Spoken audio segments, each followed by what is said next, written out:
Today we will teach you how to make your arms thicker and stronger. Arms are the most exposed part of our body. So, just by looking at your arms, you can predict whether you are in good shape. If you have thick arms, you don't have to undress. When wearing a short-sleeved t-shirt, the forearms are thick, creating a visual effect that makes the proportions look good. These arm muscles act as auxiliary muscles in almost all weight exercises. The biceps muscle serves as an auxiliary muscle when performing pulling exercises such as pull-ups and barbell rows. The triceps are an auxiliary muscle when performing exercises such as the bench press and push-ups. Therefore, if the muscle strength of the arm is strengthened, it is of great help functionally when performing multi-joint exercises. So we have to work harder on arm exercises. However, many people don't know how to build big arm muscles. If you want to develop your arms more, or if you are worried that your arms are not very big, please watch this video until the end. The first method you can use to build bigger and stronger arms is to use supersets. A superset means using the agonist and antagonist muscles directly, without rest. When doing bicep curls, the agonist is the biceps and the antagonist is the triceps, which is the opposite of the agonist. For example, when you do biceps curls, you use the agonist, and when you do triceps extensions, you use the triceps non-stop as the antagonist. Then, after the triceps exercise, do the biceps exercise without rest, and repeat the triceps exercise, which is a superset of the arm exercise. When you do this superset, blood fills your arms and more nutrients are delivered to your arms.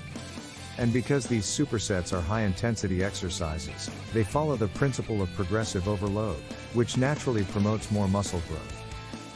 Add to that a decent protein intake and your arms will grow at a terrifying rate. And the second is an exercise using various angles. In addition to the biceps and triceps, there is a muscle called the brachial muscle. Working your biceps along with your brachial muscle can make your arms look bigger.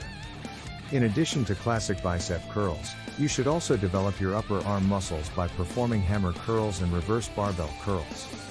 Doing so will also grow your upper arm muscles and make your arms thicker. Also, the biceps brachii is divided into 2 branches, and the triceps is divided into 3 branches. Therefore, depending on how the angle of the arm is changed, the target muscle also changes, so using the muscle from as many angles as possible has a great impact on the thickness of the arm. And finally, stretching.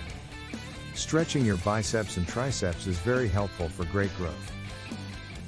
For more effective muscle growth, sufficient stretching and weight training should be performed simultaneously. Without stretching, the tendons in the arm muscles become too tight and shorten, slowing their growth. Therefore, stretching plays a very important role in muscle building. A description of the sarcomere, a small muscle unit, is too tedious to omit. The fascia, the sheath of the muscle, is responsible for keeping the muscle in its proper position in the body. When the fascia is tight, wanting muscle growth is like wearing small clothes. When the connective tissue around the muscle contracts, the muscle does not change in size easily. Think of your calf muscles. Which lower body is the hardest to grow? You are right. Calf muscles. Because the lower body has to support the enormous weight of the body, the calf is full of muscles and this fascia is now maxed out. As a result, it is difficult for the calf muscles to develop. This is because the fascia is no longer stretched and there is not much room for the muscle to grow. So, if you want to build up your arm muscles, you should also stretch them. In short, proper stretching, arm exercises from various angles, and the use of supersets are necessary to develop arm muscles. Let's all make bigger arms with these 3 methods.